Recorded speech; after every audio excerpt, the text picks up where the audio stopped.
Alright everyone, what is up and welcome back to another video. Now today we are going to be taking a look at the ultimate tutorial for how to record, stream, and edit videos for completely free. Now before we get into this video tutorial, I just want to quickly mention a couple of things you will need. You will need a somewhat capable PC and an Xbox One, as well as obviously a network if you want to stream, because internet is kind of important for live streaming.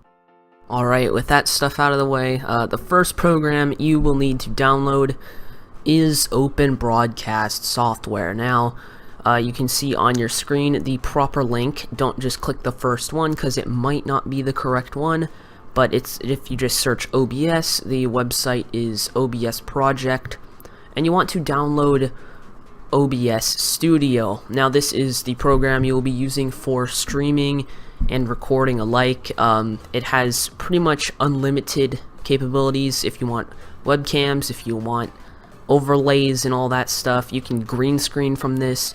I want to keep this somewhat short, so we're just going to leave it at this is the best program, paid or free, known to mankind. So next we will be downloading Filmora by Wondershare. This is the video editing software I use. Now this is not a paid plug or anything. It works for Windows 7 and up, as most likely Mac. I don't really do Mac, so don't know too much about that, but this is one of the best editing softwares in my opinion. That's what I'm using right now to make this video. Its capabilities are really pretty much endless, and it has some great features. The next thing you need to download is the actual way you will be streaming and actually seeing your screen on Xbox. So what you need to do is head over to the Windows Store and download the Xbox app. Now, you've probably heard of this before. It's called Xbox Smart Glass. It's an app you can get for your phone or tablet. Now, Xbox Smart Glass is essentially a way you connect your phone to your Xbox. But this is a little more trick. This actually connects your computer to your Xbox, and this allows you to see your screen on your computer. Quite handy if you want to make videos or stream. So at this point, I do want to mention that the Xbox streaming service is not the highest of qualities, but it is very capable, and if you have a decent computer, you can run it at quite high quality. It does lag a little bit, but don't get me wrong, I have been doing this for months and haven't gotten many complaints, if any, about the quality. And let's be honest, it's definitely much better than holding your iPhone 3GS at your screen and recording. Isn't that amazing? What you are seeing right now is not actually on my Xbox. That is on my computer. Sure, I'm playing from my Xbox, but I could stream just like what you were just seeing. I can stream that to YouTube, to Twitch. I can record a video, and then I can go ahead and throw it into Wondershare and edit it if it is a video. Now, to get things started with the Xbox app, you simply need to hit Windows and search Xbox on your computer, and this will either bring this up or you could just pin it to your start like this, and then you'll need to sign in. I have already signed in with my Xbox Live account. As you can see here, that is me. So there you go. Once you're signed in, you have all these tabs. You have Home, My Games, Achievements, Game DVR, Clubs, Trending, Store, One Guide, Search, and Connection. Connection is the important one. Well, I can't show the settings tab because it has personal information there, but that is basically, if you're not signed in, that's how you can sign in, and it has other features that might improve quality and whatnot of the connection. But you're going to hit this connection button here. You can see the game I am currently playing is the Forza Hub. I am connected to my Xbox One, so I must mention that the Xbox One and the computer must be on the same network. Whether it's through Ethernet like me or wireless, it will work. Now, you can hit test stream or stream. There's no need to test, so I'm going to just hit stream. On the Xbox, you will get this notification, and this is a picture I took in Forza Horizon 3. And this is all you need if you just move your mouse off to the other screen. Then this bar at the top will go away just like that, and you can now play your games or look at pictures or stream, really do anything from here. So now on my Xbox, hit B, or hit Yep, there we go. So there's a little teeny bit of delay between the Xbox and the app, but it is very close. Very close. Also, I do want to mention that you do get audio, so you can hear the audio there. Now, at this point, this might sound like the perfect setup for free. And to be completely honest with you, it is not. Unfortunately, there are a couple of flaws with the Xbox app. The audio is perfect. You can obviously hear this Aston Martin roar and all of the stuff. But when I'm transitioning, if I just like spin this around, the screen will get extremely grainy between transitions. Just basic things such as this. You know, it does have some frame drops and it gets really pixelated. So hopefully you can see that. It's not perfect, but it is pretty good, and it is the best you're gonna get for free. It's not an external capture card or like an internal capture card like an Elgato HD60 Pro. It's nothing like that. This is just over the internet streaming from my Xbox to the app. Now I must also mention the monitor settings on my two monitors are exactly the same. Now on my left monitor I have the real Forza Horizon 3 from my Xbox straight to the monitor. On my right hand screen I have Forza Horizon 3 from the internet streaming from my Xbox. So what you're seeing right now is streamed from the Xbox, and it looks much darker. On my main screen, the one that the Xbox is actually hooked up to, everything is much brighter, the colors are more vibrant, and the quality is obviously much better. So if we take a look here at the app, you can see you have different qualities. If I just set it to low, this is obviously the lowest quality there is. And this, along with if you have a really like terrible computer, you might have to run this. But honestly, the settings in OBS, if you have bad settings in OBS along with bad settings here, it's just gonna look like garbage. Now, not to be a Debbie Downer here, but the quality, I did mention it's not too great. It's not terrible though. It would probably compete with some like lower end capture cards, and if you're saving up for like a real capture card like an Elgato or Hapag or something, then I guess this will do the job temporarily.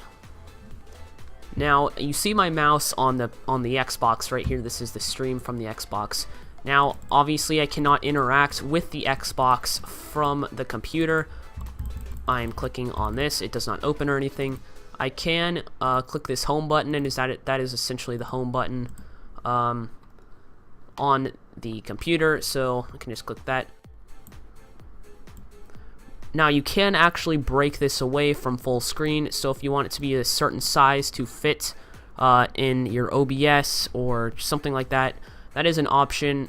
I generally do mine full screen, and then I can just move the mouse away. The bar goes away, it's all good.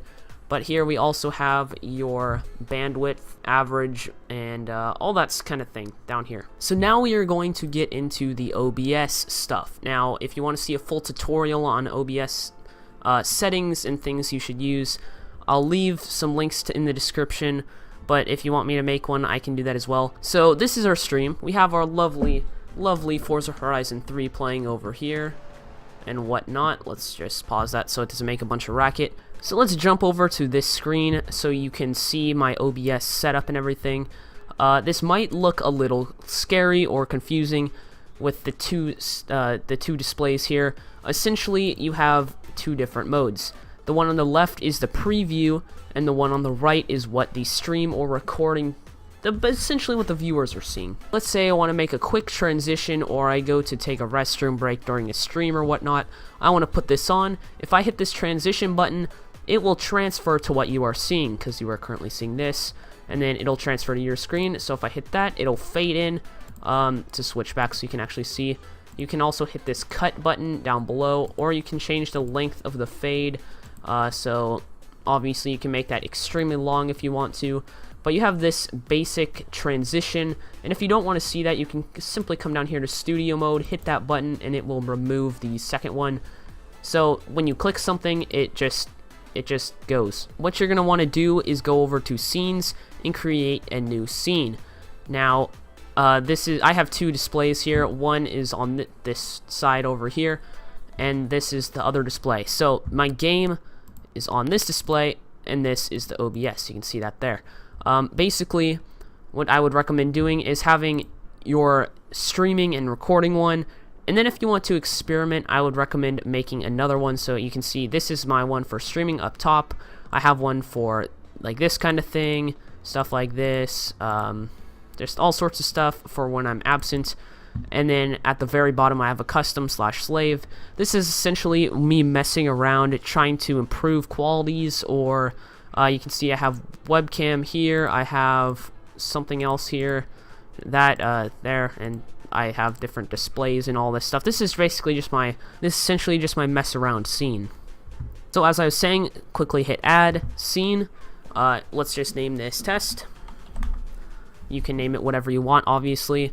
Now when you come into sources, you're going to click add, go down to display capture, and since I already have my display I want to use, I'm just going to add the existing. So my left display is this display, and my right display is this one.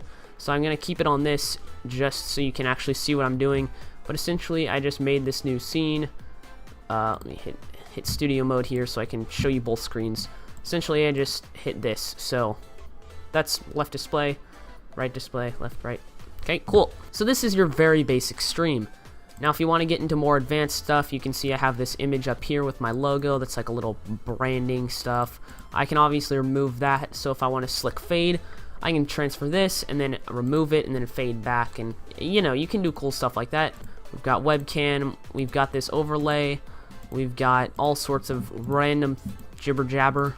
So once again, my biggest tip would be to make a slave scene here so you can just mess around with stuff, because I'm gonna be completely honest with you, I've messed around with this one before. I've messed it all up. I've had to delete OBS and reinstall it and all sorts of stuff because I just mess everything up. So make a second scene. Even if it's the exact same as the first one, eventually you're gonna want to change something, and I would recommend having the second one.